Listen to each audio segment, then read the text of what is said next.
The live TV, सच सबसे आगे। नमस्कार, मैं हूं रंजीत झा और आप देख रहे हैं द लाइव टीवी। हमास के लिए बड़ी खुशखबरी आई है तो दूसरी तरफ इजराइल के प्रधानमंत्री बेंजामिन नेतन्याहू की नींदें उड़ चुकी हैं। यह खबर बेहद ही दिलचस्प है। दरअसल एक पत्र लीक हो गया है। यह पत्र ईरानी कमांडर इस्माइल कानी ने हमास के कमांडर को यानी अल-कसाम ब्रिगेड के कमांडर मोहम्मद दीफ को लिखी। इस पत्र में ऐसा कुछ है जिसे जानने के बाद इजरायलियों के तो होश उड़ ही गए हैं, वहीं दूसरी तरफ हमास के लड़ाके और बुलंद हो चले हैं। अपने स्क्रीन पर यह पत्र देख लीजिए। इस पत्र में बहुत ही बड़ी बड़ी बातें कही गई हैं।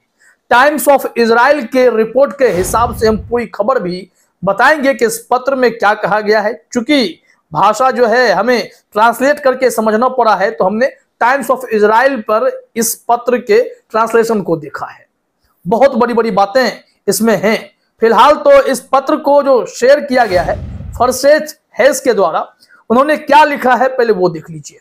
देखिए अपने स्क्रीन पर, the leaked letter of Ismail Qaani, the commander of the Quds force of the Iranian revolutionary guards corps to Mohammed Deif, the commander of the Al Qassam brigade of Hamas.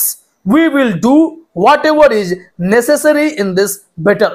The regime of Iran must pay a heavy price. यहां पर यह लिखा हुआ है, जरा देखिए कि यह एक लीक लेटर है इस्माइल कानी का, जो कि ईरानियन रिवोल्यूशनरी गार्ड्स कॉर्प्स के जो कुड्स फोर्स हैं उसके कमांडर हैं। इन्होंने मोहम्मद दीफ को लिखा है। ये अल-कसाम ब्रिगेड के वो कमांडर है हमास वाले। यहां पर कहा जा रहा है कि हमें जो मन पड़ेगा, जहां तक जाना पड़ेगा, जैसी सहायता चाहिए होगी, हम हमास को वो मदद देंगे, हम भाईचारा निभाएंगे। यह हमास के लिए बहुत राहत की खबर है। क्योंकि यह पत्र बताया जाता है कि लीक हुआ है। जब 7 अक्टूबर को हमला हुआ था उसी के दरमियान यह पत्र भी कहा जा रहा है कि लिखा गया था, और यह भी कहा गया था कि आपने हमें सूचना नहीं दी कि आप हमला करने वाले हैं, लेकिन फिर भी हम भाईचारा निभाएंगे, आपके साथ रहेंगे और इजराइल को मुंह तोड़ जवाब देंगे, क्योंकि आप अपने हक की लड़ाई लड़ने के लिए आगे बढ़े हैं। यानी फिलिस्तीनियों में एक जोश भरने का काम ईरानी कमांडर ने कर दिया। अब ईरान के इस कमांडर के पत्र का विश्लेषण चल रहा है। सोशल मीडिया पर लोग खूब शेयर कर रहे हैं और हमास के लड़ाके अपने आप को बुलंद महसूस कर रहे हैं कि इस घड़ी में ईरान तो कम से कम उनके साथ खड़ा है। कम से कम अगर कोई ऐसी नौबत आती है तो ईरान इजराइल को देख लेगा। वैसे भी ईरान भी काफी ताकतवर है। अगर तुलनात्मक अगर आप देखेंगे स्थिति, तो ईरान इतना ताकतवर है, कई मामलों में इजराइल उनके सामने टिक ही नहीं पाएगा। तो इस रिपोर्ट को हम जरा डिटेल में समझें, इसके लिए जैसन ब्रोड्स्की का एक ट्वीट हम आपको दिखाते हैं। इसमें यह टाइम्स ऑफ इजराइल की रिपोर्ट शेयर किए हुए हैं, तस्वीर भी है, तस्वीर भी आप देख लीजिए। हम पहले इनके ट्वीट को देखते हैं, फिर खबर में आएंगे, खबर को हिंदी में बताएंगे।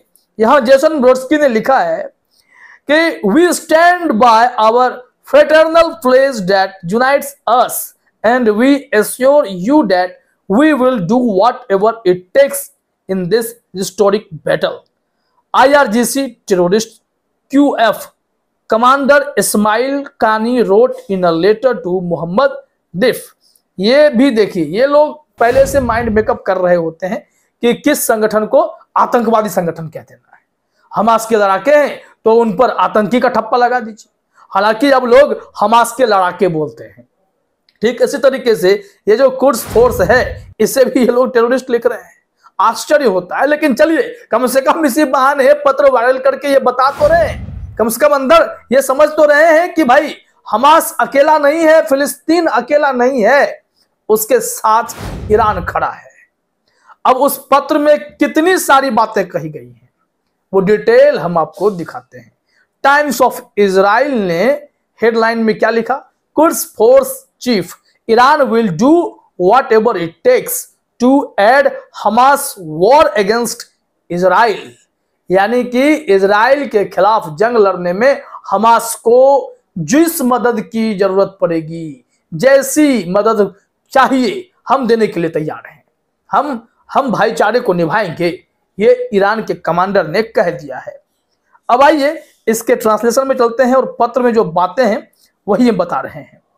यहां लिखा हुआ है कि यह पत्र रॉयटर्स की रिपोर्ट के एक दिन बाद प्रकाशित हुआ था कि ईरान के सर्वोच्च नेता अयातुल्लाह अली खामेनेई ने इस महीने की शुरुआत में हमास प्रमुख इस्माइल हानियेह से कहा था कि चूंकि तेहरान को 7 अक्टूबर के विनाशकारी आतंकवादी हमले की पूर्व सूचना नहीं दी गई थी, इसलिए वह इजराइल के खिलाफ युद्ध में शामिल नहीं होगा। लेकिन फिर बात जब बदली है, स्थिति देखी गई, तो उसके बाद तय हो गया कि ये लोग साथ देंगे। अब आगे देखिए क्या लिखा हुआ है। कानी ने पत्र में हमास, फिलिस्तीनी इस्लामिक सहित ईरान द्वारा समर्थित, ये देखिए आतंकवादी समूह लिख रहे हैं, कि एक नेटवर्क का जिक्र करते हुए कहा कि प्रतिरोध धुरी में आपके भाई आपके साथ एकजुट है और दुश्मन को गाजा और फिलिस्तीन में उसके गंदे लक्ष्यों तक पहुंचने की अनुमति नहीं देंगे। लेबनान में जिहाद और फिर हिजबुल्लाह की बात भी वो करते नजर आए। यानी कि ईरान पूरी कोशिश में है कि हमास को इस कदर मजबूत किया जाए कि इजराइल उनकी तरफ आंख उठाकर भी नहीं देखे। गाजा पट्टी में नरसंहार करने वाले इजराइल को ईरान ही सबसे कड़क जवाब दे सकता है। तभी तो जो ये इस्लामिक संगठन वाले जितने देश हैं, ओआईसी की अगर बात करते हैं, टोटल 57 देश हैं। सऊदी अरब में बैठक करने गए, सऊदी अरब बैठक तो कर लेता है लेकिन दगा दे देता है, गद्दारी कर देता है। इन सब के बावजूद 12 साल की पुरानी दुश्मनी को भुलाकर ईरान सऊदी अरब गया भी, उनके प्रतिनिधि बात भी किए, लेकिन उम्मीद तो यह थी कि फिलिस्तीन का समर्थन किया जाएगा। और इसके लिए जब यमन ने हमले करने की बात कही, एयर स्पेस मांगा सऊदी अरब से, इन्होंने नहीं दिया। बावजूद इसके जब उस एयर स्पेस से यमन ने हमला किया तो सऊदी अरब ने इजराइल को बचाने के लिए आगे बढ़कर बमबारी कर दी यमन पर, हुतियों पर। इसके चर्चा दुनिया भर में हुई कि सऊदी अरब आखिर खुद को शांति दूत बताकर कैसे मुस्लिम देश का नेता बनना चाहता, क्या ऐसे बन पाएगा क्या? फिलिस्तीन को बीच मझधार में छोड़कर, जहां तमाम इस्लामिक कंट्रीज फिलिस्तीन के साथ खड़े हैं, वहीं सऊदी अरब ये शांति दूत बनने के चक्कर में, भाईचारा दिखाने के चक्कर में अपने भाइयों को भूलकर इजराइल के साथ खड़ा हो जाता है। इसकी निंदा भी खूब की जाने लगी। लेकिन यह पत्र अभी काफी चर्चा में आ गया। तो आगे देखिए क्या कहा गया है। कानी ने ऑपरेशन अल अक्सा फ्लड की सराहना करते हुए लिखा, प्रतिरोध ने स्पष्ट रूप से कब्जा करने वाली जायोनी इकाई की कमजोरी और नाजुकता को प्रदर्शित किया है और व्यवहारिक रूप से साबित कर दिया है कि यह मकड़ी के जाल से भी कमजोर है। और इस पत्र में जो सबसे खास संबोधन है वो भी आप चलते चलते देख लीजिए। इसमें कहा जा रहा है, प्रिय मुजाहिद भाई, इस महत्वपूर्ण और उत्साहवर्धक जीत पर आपको सभी मुजाहिदीनों और संपूर्ण फिलिस्तीनी लोगों को बधाई और शुभकामनाएं देना मेरे और ईरान इस्लामी गणराज्य के नेतृत्व में आपके भाइयों की ओर से मेरे लिए सम्मान की बात है। यह गुणात्मक उपलब्धि इस इकाई के खिलाफ संघर्ष के इतिहास में अद्वितीय है। अल्लाह धन्य है और महान है। शहीदों को सर्वोच्च पद और घायलों को शीघ्र स्वास्थ्य लाभ प्रदान करने के लिए प्रार्थना करता है।